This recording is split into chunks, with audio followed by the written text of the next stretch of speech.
Guys, thank you for joining us last week for our Lunch and Learn hosted by South Oak Title at my office. We had a great group, and I think everybody, all the feedback afterward was really great. Everybody learned something and thought, man, this could really work for me and my family. So just a quick recap. I just feel like it's always good for us to go over that.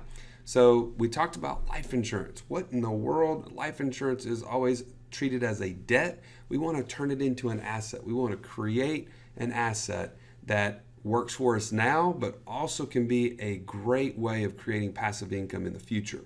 So let's just get to it. First of all, as a reminder, we're all about creating passive income. If we can create passive income that's greater than our monthly expenses, we win the financial freedom war here. So you can see here the different ideas that we have as it relates to passive income. We're going to cover those, and we're also going to cover some different ways to reduce our expenses. And all because we want these things. We talked about providing for our children, creating less stress, giving more, being able to do what we want to do, not what we have to do. So remember those things. This is the whole crux of the matter of why we're doing these Lunch and Learns. So we also talked about the recap from the last one on taxes. If you missed that, let me know and we can get together. All right, so in light of that, we wanted to create more in the tax-free bucket. And of course, whole life insurance is that. So really it boils down to something very simple. And I wanna cover this really quick. So you have the option of saving money somewhere, okay?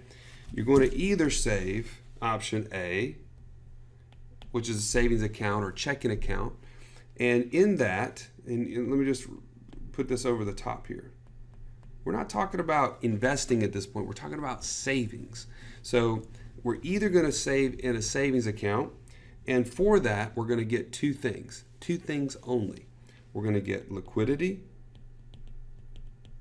and guarantees or safety. That just means that the money's not going to go down in value. As many other things you can put money in can lose value, we know the savings account is safe. But here's the thing, let's change the way we think a little bit. Whole life insurance, if we really design it the right way, can give us both of these things as well as more of what we want our money to do, right? It can provide us a rate of return. Now, conservatively, these are 4 to 6% returns. Again, just as a savings vehicle, we're not comparing it to an investment vehicle. We're talking about a savings vehicle. So compare that to your savings account, 0.01% right now. It's pretty stinking good. It's also going to grow in a tax-free environment, as we talked about in the tax element here. So that is going to save us big time over our lifetime, especially as taxes potentially increase, and we talked about that the last time. Another thing people don't think about is it's creditor protected. Okay, that means it is going to be safe if and when we do get sued. It's almost nowadays in a litigious society, not a matter of when we will or if we will be sued, but when. And then the last thing, of course, it provides us a death benefit. In many cases, when we really use this to our in our system and for our family's purposes, we actually have more death benefit than we would have bought in term insurance, which is always an expense. So this is a way to turn an expense of life insurance into an asset.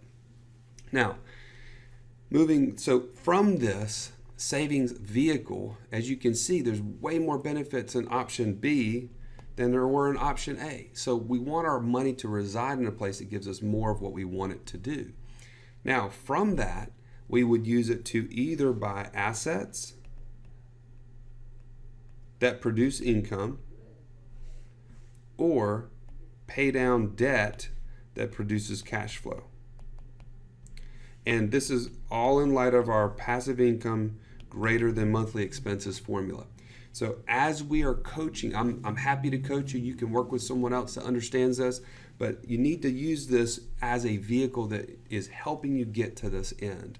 So we're either going to use it to purchase this, or we're going to use it to pay down debt. And from that, we're going to just recycle that money through this vehicle, because we're going to, over a long period of time, we're going to gain a lot from that.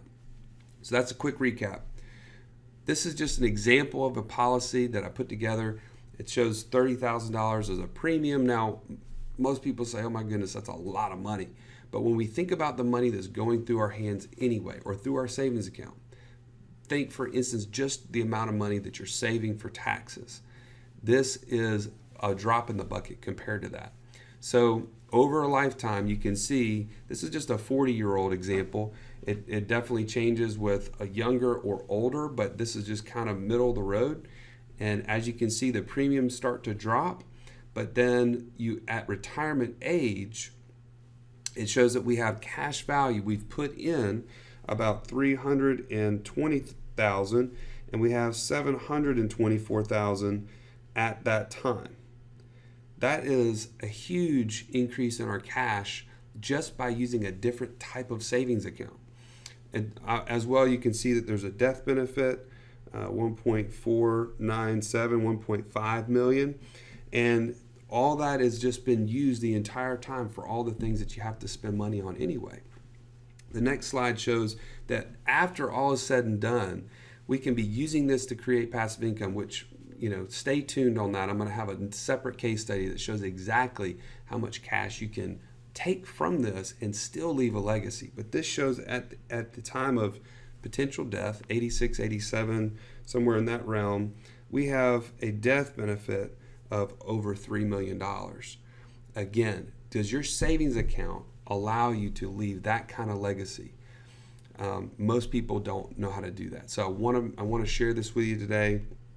And so, again, the things I want you to stay tuned for is June. We're going to be talking about lending, not being on the borrower side, but on the lender side. How do you do that? How do you create passive income by being the lender, being the bank?